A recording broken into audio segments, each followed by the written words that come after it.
Well, hello and welcome to another episode of the Dietitian Against Diets podcast show. For those who don't know me, my name is Rashonda Thornton. I'm the host of this particular show.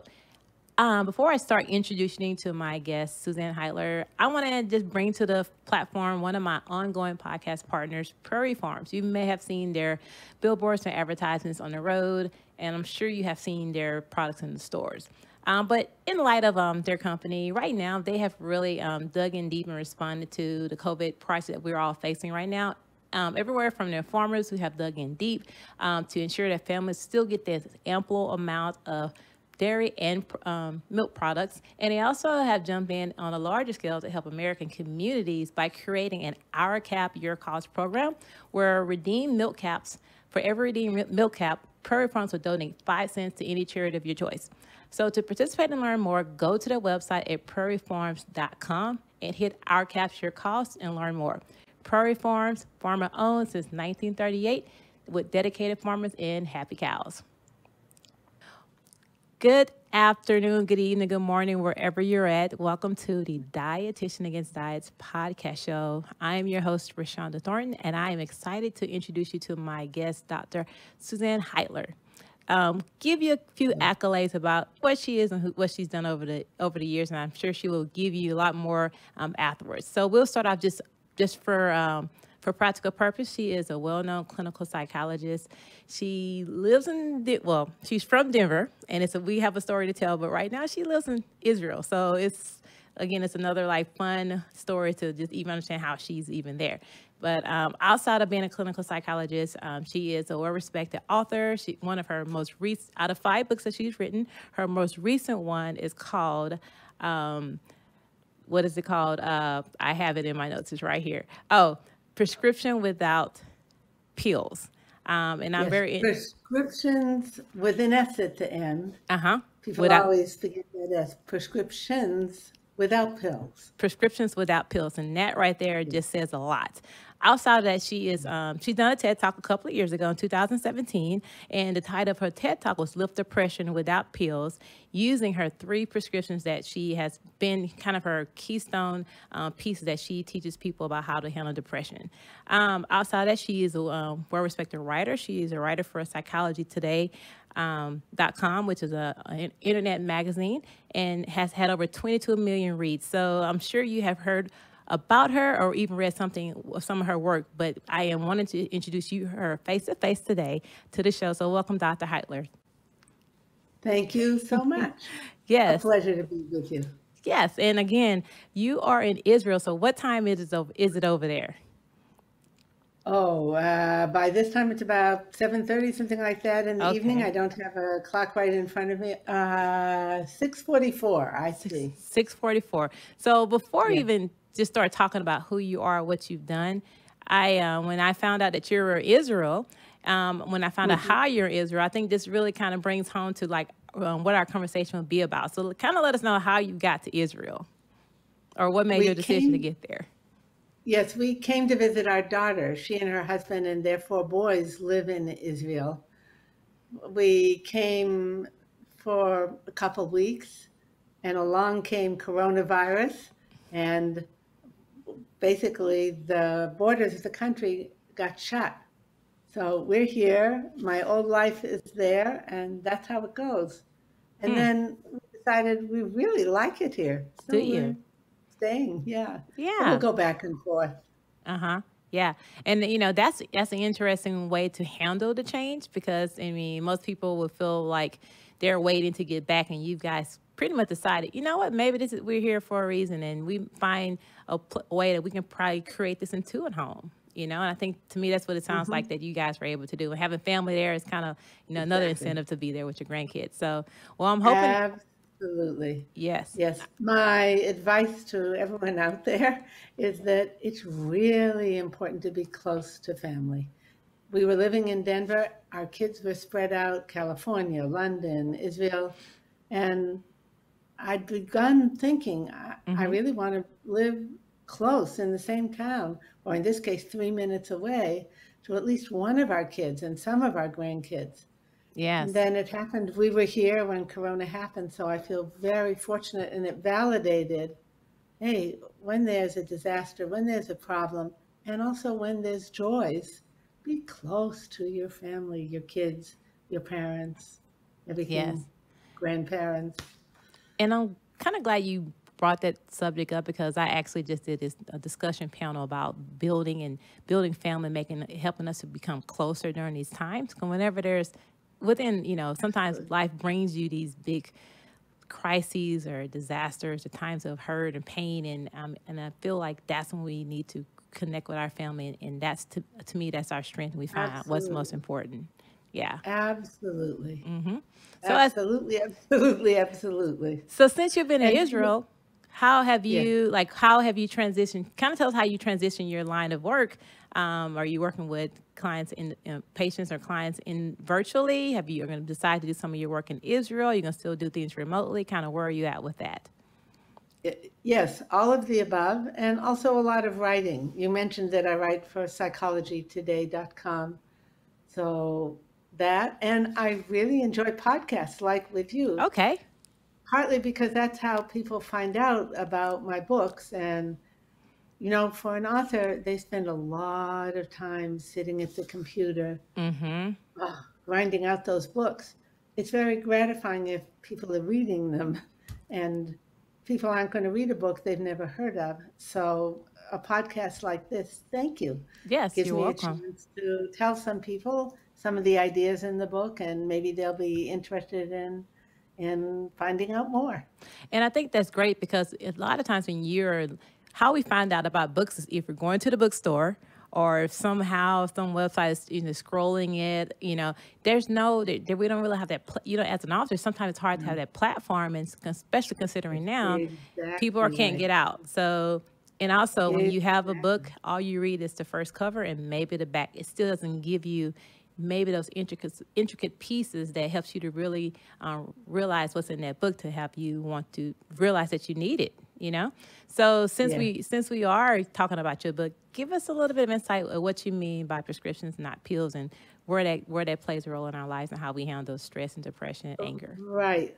But there's a real question in the world of psychotherapy. When people feel down or anxious or angry, does that mean they need to take a pill? Or does that mean there's a problem in living and they need techniques for solving the problem? Once they've solved the problem in living, oh, the bad feeling goes away. No need for pills. So that's the premise of the book.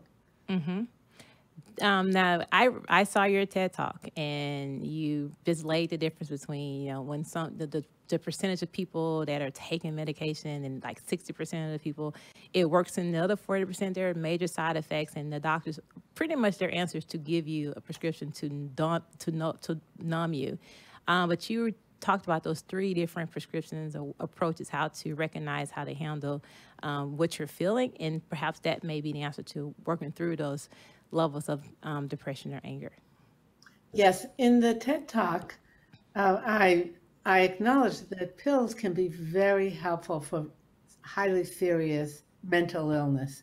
There's depression that qualifies as mental illness. Most people, though, don't have the illness, they're just depressed. And for that, solving the problem, especially using the tips I give in the TED Talk, just leaves you feeling much better than taking a pill, which can leave you feeling a little numb. Or for some people, there's no side effects.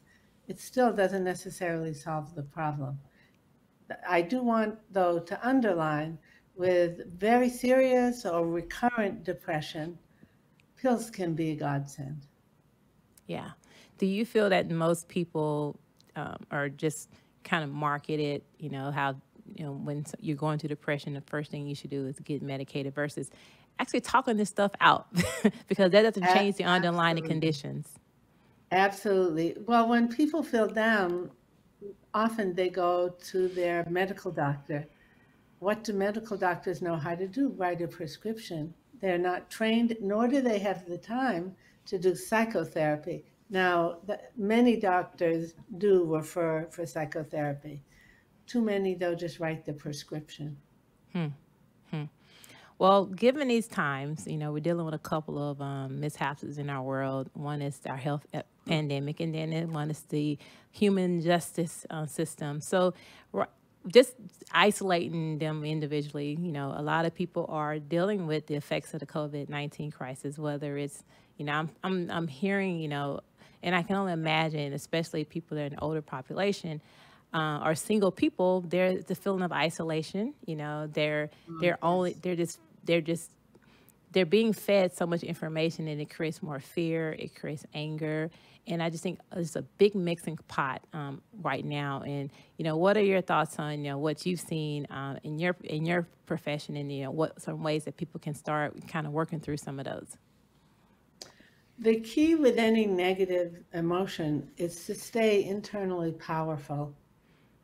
If you take a victim position, oh, isn't it awful? This happened to me and that happened and she did this and he did that. You won't get there. You have to wait for circumstances outside of you to change, and they may change and they may not change. Far better to look internally at what you can do to make things better, whatever your situation. Yes. One of my heroes is a man named Natan Sharansky. He was in Russia and was imprisoned for, I think, 8 years for no crime, just for speaking out in ways that may have criticized the state or asked for something that the state didn't want. Of those 8 years, much of the time he was in solitary confinement. So when you think of the self-isolation, thinking of what we don't like now with Corona, and multiply that times many years and total isolation, it sounds just horrible. Yet he's a man, and I must say he's a little man. I don't think he's even 5 feet tall, but a strong person.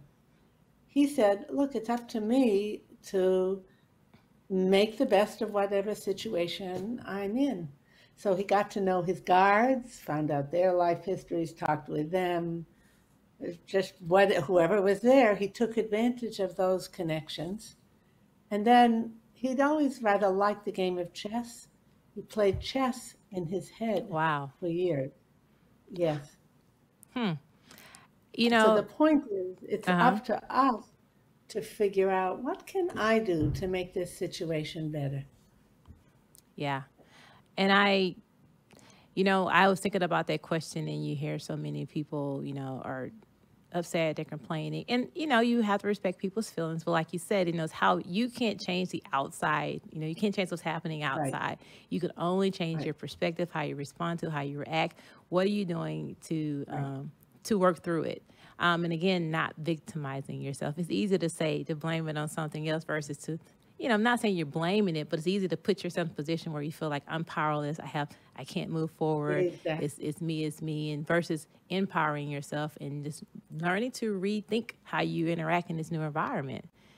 Exactly. When people blame, that leads them down anger road, or criticize, or try to get other people to change.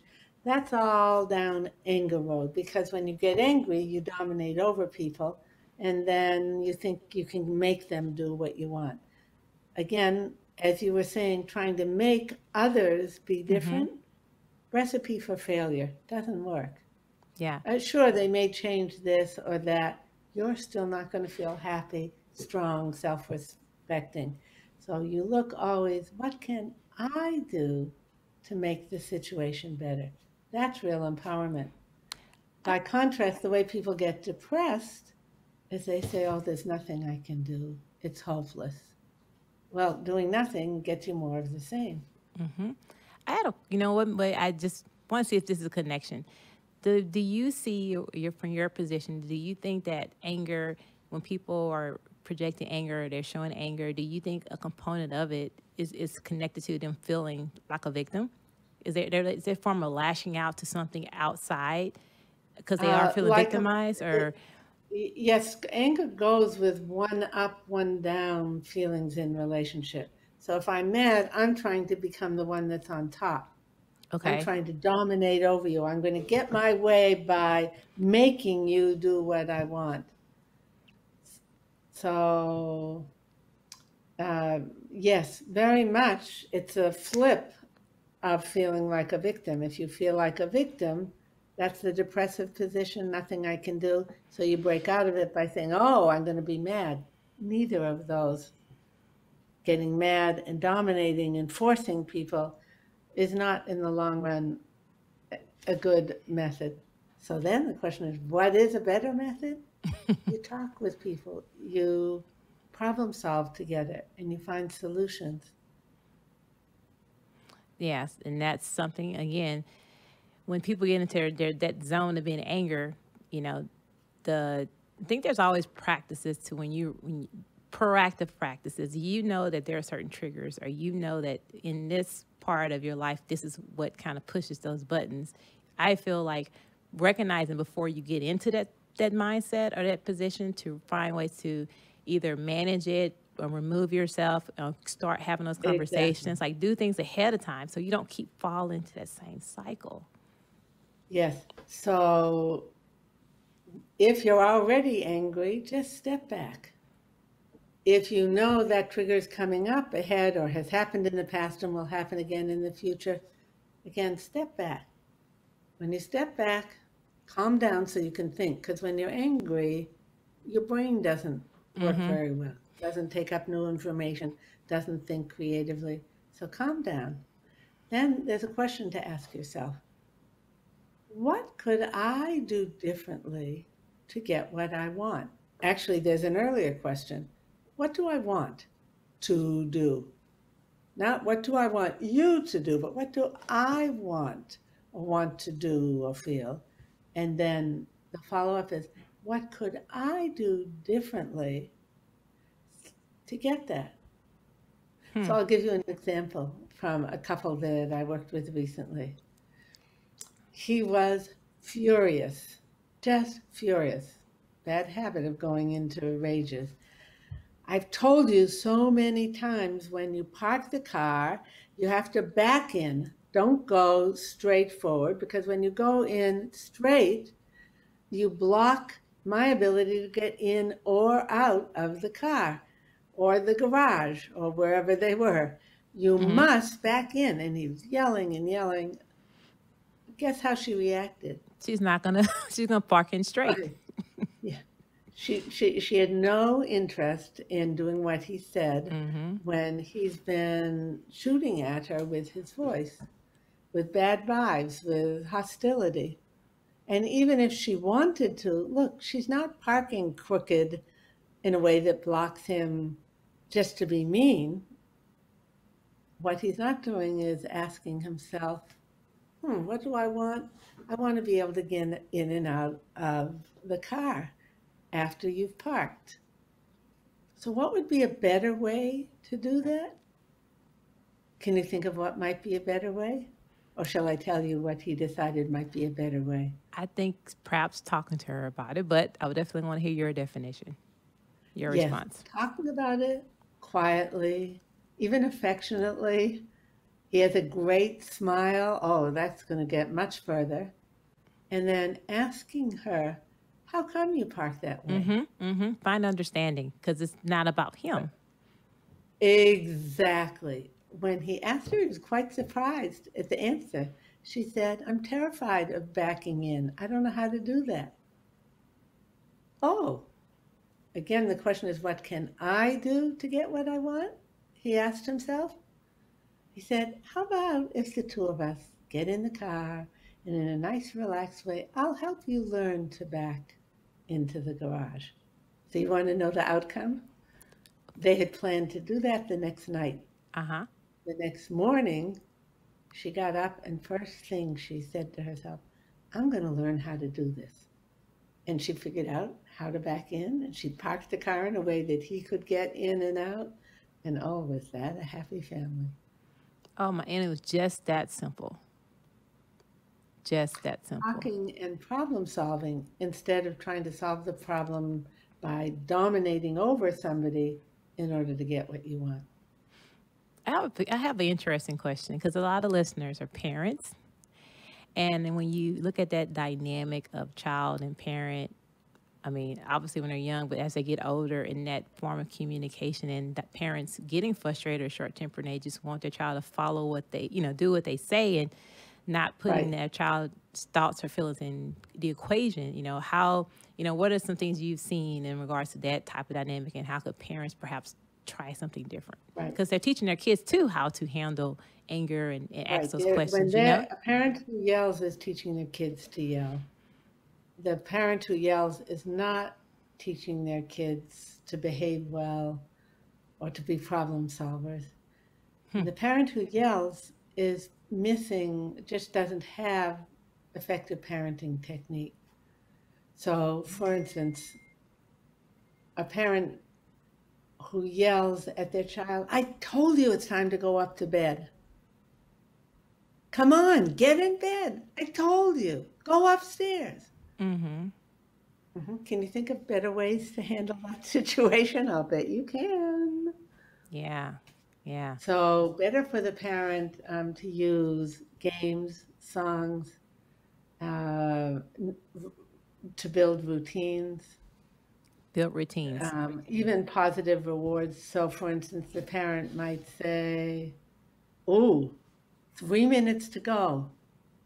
Let's see if you can beat the clock and have your pajamas on before I come up in 3 minutes. On your mark, get set, go." Another version, races. Kids love races, or at least Yes, my competition. grandkids love races. So I'm thinking of one of them, and his dad was saying, "Go to bed. You've got to go upstairs to bed." And I said to him, "I bet Grandma can beat you up the stairs. On your mark, get set, go." And I started running, and he took off like a bullet. Perfect. Games. Yeah. And then that can become a routine. Interestingly, kids have great capacity to enjoy the same game again and again and again and again. So it's not like you have to be real creative. You think of a game once, and that can have a long run. Mm-hmm. Yeah. Oh, Yeah. here's another one. Parents who yell at their kids because the kids it's time to brush their teeth, and the child is going, Keeping their mouth. I Yeah. don't want to brush my teeth. Oh, so my favorite game for that, open your mouth and let's see who's on the playground. There's your cousin Max. Hey, there's Sarah. And wait, who's that? I can't tell who that is. Oh, that's Isaiah. What are you going to do with Isaiah? Same game Uh-huh. every night. No more fights. Yeah. Wow. I know you mentioned something about in when they, children or just people, you develop anger because sometimes you have a family that that you've lived in a life of anger, and that's the only thing you've seen and how to react or even communicate is anger. And to me, I know that has a lot to do with that feeling of depression and the moods, and not being able to first recognize where it comes from, and then learn how can you counter that as you become adults. Yes, I think now that as I was listening to you, I was thinking of the connection between a kind of victim place or hopelessness, not knowing how to do things, and just resorting to anger. So the parent who, I was speaking with another parent just the other day.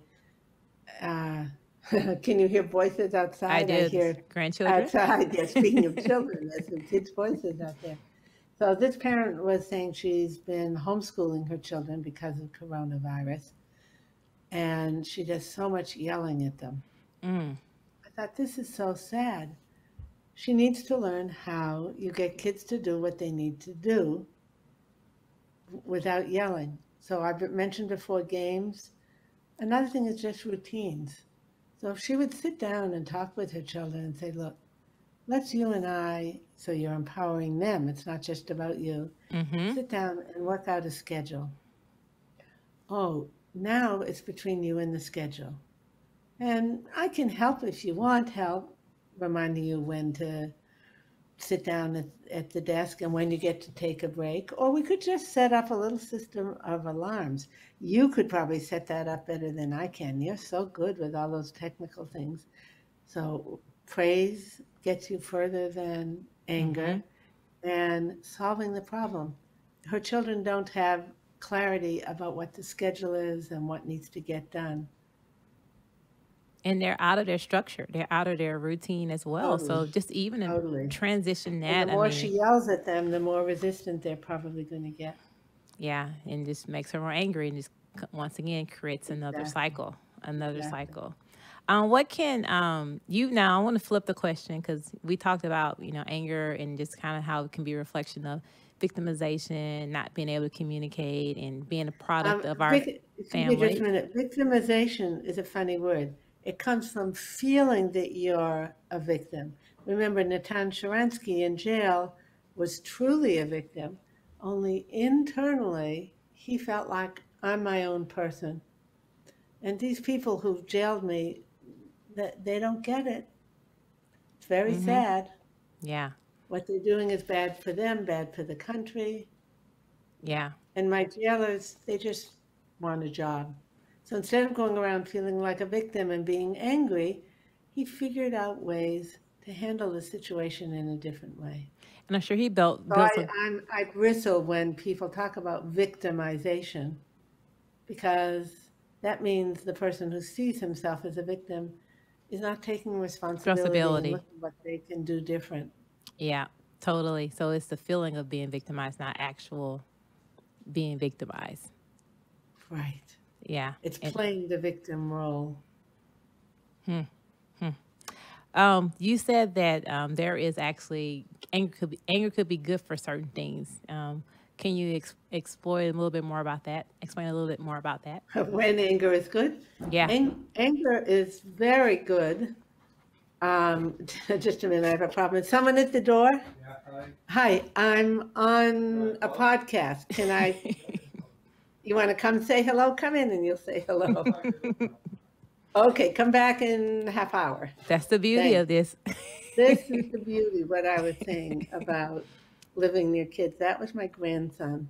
Oh, my heartthrob. One of the Hmm. four heartthrobs that lives here, and I have others elsewhere. But that he can just walk the 3 minutes down to my house and say, "Hey, Grandma, let's talk." Yeah, that's what that I love was. him. Ugh, Yeah. yeah. You know, a real quick, I tell you the connection of that. Like my son, he's 17, and my mother, ever since he was a child, younger, she lives in Texas. I'm in Missouri. She's always called him or told him or texted him, "You can always talk to me." Just generally, she just would always remind him. And I'm not sure how much he's taken her up on that, but she's always laid that foundation of don't ever hesitate. If you need someone to talk to, I'm always here. If you just want to talk. And what you just said just kind of reminded me how important that just opening, keeping Oh, that open for those children as they're growing up, because they know they have someone that would just absolutely. listen sometimes, And such a pleasure for me that he drops by in the evening when he's tired of doing his homework and comes over and says, "Hey, Grandma, let's go for a walk. Let's walk the dog. Will you walk the Yeah, dog with me?" Oh, boy. it And we makes your have the heart melt. best time. Yeah, Yeah. absolutely. So you were asking about what anger is good for. Mm-hmm. So anger is very good for alerting you when there's a problem. See, anytime you're not getting something you want or you're getting something you don't want, excuse me, police brutality is the big thing right now, or whatever it is that you don't want, anger tells you, hey, there's a problem I need to deal with here. That doesn't mean anger is an effective way to deal with it. Mm-hmm. Yeah, it may get people's attention. It doesn't solve the problem. So, and remember also, solving problem means my looking at what I can do, as well as bringing the problem to other people's attention Yes. so they can figure out what they can do. And we talk together, make mutual plans of action. That's how change happens. And that's how healthy people interact. So the anger plays an important role. It alerts me that there's something I want that I'm not getting, or that there's something I'm getting that I don't want. Yes. Once I'm alerted, I've got to calm down and start using those frontal lobes to Mm-hmm. think, gather information, to come up with solutions.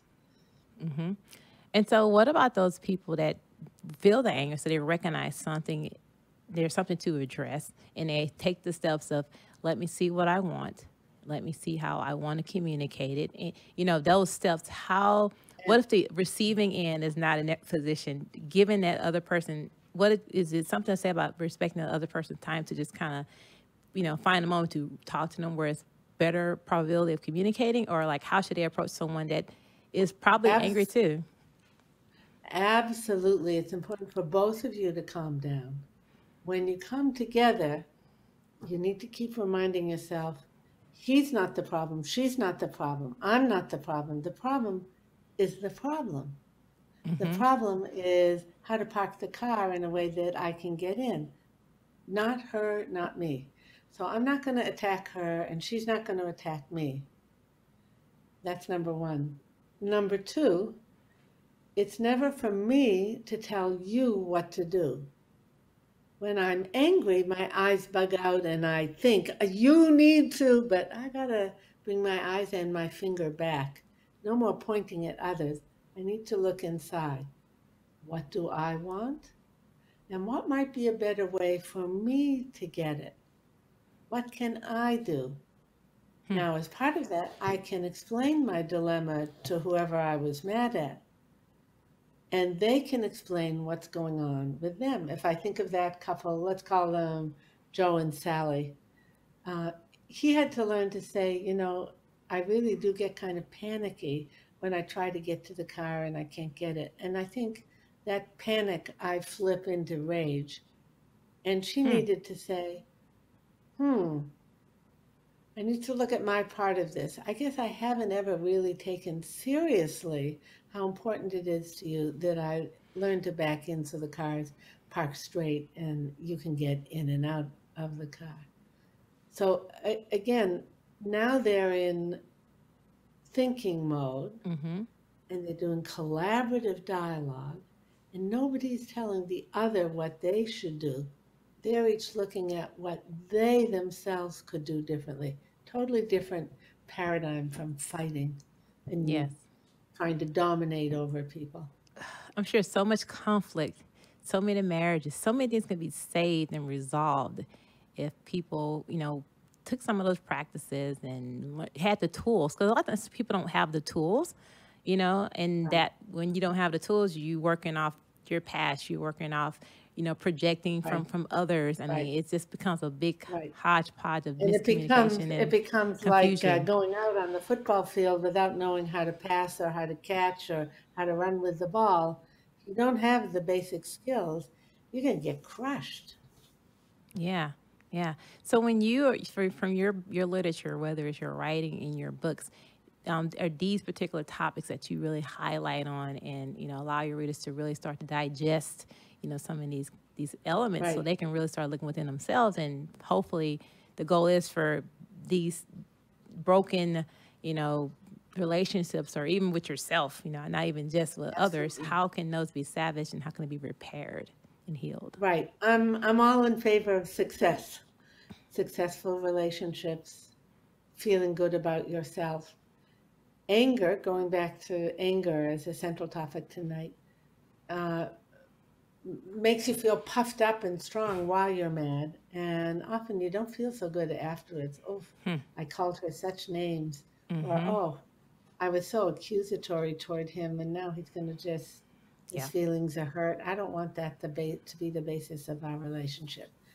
So there's another very important technique, I guess you could call it, with anger, and that's to make a decision.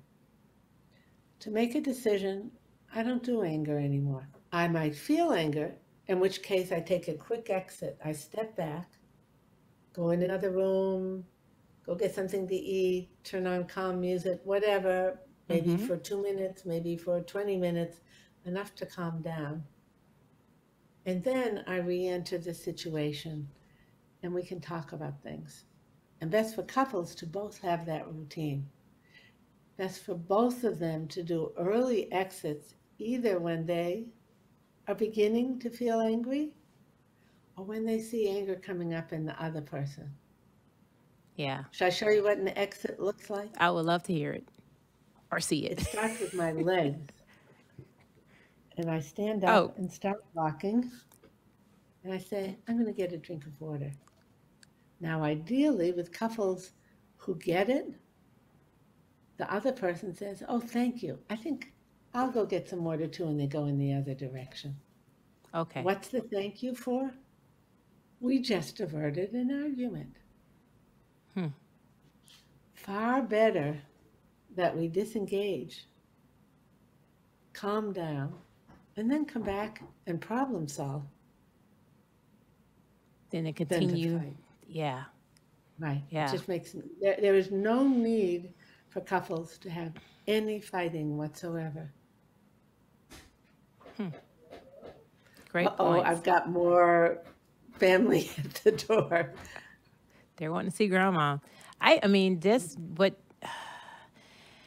I would say on my end, when I, as a dietitian, I work with people individually and work on their emotional connections to their relationship with food, and Excuse me, just a minute. Sure. Can I come get you in the He's out. You could go look downstairs. Thanks. It's such a blessing to live in extended family. Mm-hmm. So Yep. I invited her. That was my daughter. Okay. To Yeah. say what she was here for. She's here to go get my husband to walk the dog. Nice. Yeah. Family. Mm-hmm. But yes, as I was saying, when I'm working with clients, obviously when people are struggling with their weight, their health, their body image, there's anger that's it just sits there, and the anger turns into trying to force, themselves in positions to change because they think happiness is at the other end, but their ways of going by force is not from love. It's out of fear. It's out of anger. So some of the things that you're saying, can be also applied to how we address, if we want to create change, decide what is that we want to do, why do we want to Exactly. change, and step back and Exactly. in a calm, collective, loving way, figure out a way to make it happen, Absolutely. And Absolutely. Interestingly, anger does not, being mad at myself is not very likely to create lasting change. Fear is another story.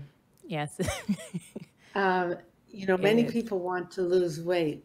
It's not until they see the doctor and the doctor says, if you lose 10 pounds, the odds go down that you're going to have that heart attack. Oh, Yep. that's a whole different thing. And people do change behavior out of fear. Yeah. Yep. And so actually, in the last part of my my TED Talk, one of the things that I said is that you want to choose change not out of fear anymore, but out of love, love for yourself. Because when you make changes for love for yourself, that's a different dynamic. You're looking at it differently. You're caring for yourself. You're moving because you care for yourself, not because you feel like you have to do this, and then you get upset if it doesn't work when you want it to work. So it's changing. The same thing very similar to you is like recognizing how to change that perspective and how to change the approach, and the outcome would totally be different than what it has been when you argue 10, 20 times. Something is not right. You find yourself doing the same thing over and over again. So perhaps there's something different that can be applied, that can create a different solution. I really like what you say about when you change out of love for yourself, because it reminds me of how when people are newly in a relationship, they're very open and attentive to the desires and the reactions of the person they love. Mm-hmm. So if we renew our love of ourselves, I'll bet that's, very motivating for change. Yeah, I totally agree. Dr. Heitler, I have appreciated every piece of knowledge you have brought today. I just know that these are giving people tools now to really help to apply to their lives. And I know upon getting your literature, reading your work, and getting your book will only give them more. So as we're coming to a close, I want to give you an opportunity to let us know where they can find your book, find your literature work. How can they connect with you? Anything from social media to websites, all of the above. So feel free to let us know how we can find a way to connect with you. So let me think of the best way. If you, the book Prescriptions Without Pills is available in bookstores. They can order it or on Amazon. Okay. My books for couples, The Power of Two and the Power of Two workbook Okay. also are available on Amazon. The blog posts that I write for Psychology Today, I think if you just go to psychologytoday.com Mm-hmm. and search Susan Heitler, maybe even Susan Heitler, and then the topic that they're interested in, anger, depression, narcissism, communication skills, whatever. Okay. Hopefully the search mechanism will work there. Or if they just go to Google or whatever search they like, put in my name and then the topic that interests them. Couples skills, anger, depression, upset, whatever. I'll be Yeah. curious to see if they come out with a useful article or book. Well, I will tell you, that's how I found you. I was looking through I think it Oh, was on Psychology Today. I was reading this article because at first I had invited you to come on a panel discussion about families and relationships. And there was your article that I just came across. It spoke so highly to me. And then that's how I found your name. And that's how I found you. And that's how I reached out to you. So that's how I found you. So your work well, speaks for I'm itself. delighted, and it's such a pleasure for me to have met you. Yes, definitely. Well, I appreciate you coming on, and we're going to make sure that the viewers find ways to get in contact with you, or maybe more so getting your work, because again, you have so much out there and so many practical, applicable tools that people can start using to help Yeah. better their relationships with themselves, with their families, and etc. So I do appreciate you coming on today. My pleasure. And Yes. to spell my name or to remember the name, think of Height. I'm actually kind of short, but if you think of Height, Heitler, Heitler.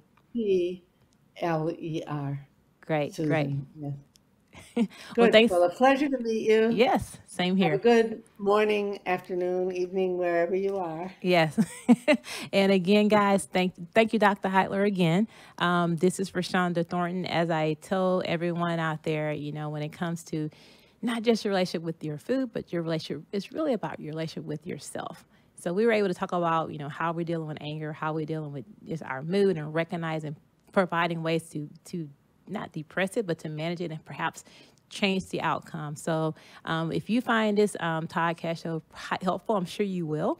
Feel free to share the button, pass it along to your friends and families, because these are ways that we can create change in this world. So thank you again for listening, and I will see you guys next week. Well, I hope you guys enjoyed that enlightening conversation. I learned a lot just in that 30-minute piece. And as we're going out, I want to also just tack on one of the companies that have been a part of my podcast since day one. They're called Banner Road Baking Company. And what they do is they specialize in granola with no shortcuts or concessions. This means that all ingredients are organic, unprocessed, and so sourced from local farms. So health and sustainability and land sustainability is an important part of their company. Go to their website and see some of their fun and tasty flavors, or find them in most grocery stores in St. Louis. And in addition, they have actually grown in their expansion. They're actually going to have an in-house granola store here in St. Louis. So if that doesn't say anything about their product, I'm sure you would definitely know what I mean when you go to the store when it opens. To even know their status of that, follow them on Instagram to see their updates and when the store is opening, and also just learn more about their products and the why reason behind their granola. In the meantime, keep ordering for them by going online to www.bannerroad.com. And again, follow them on Facebook at Banner Roads. This is the Dietitian of Diets. Have a great day, guys.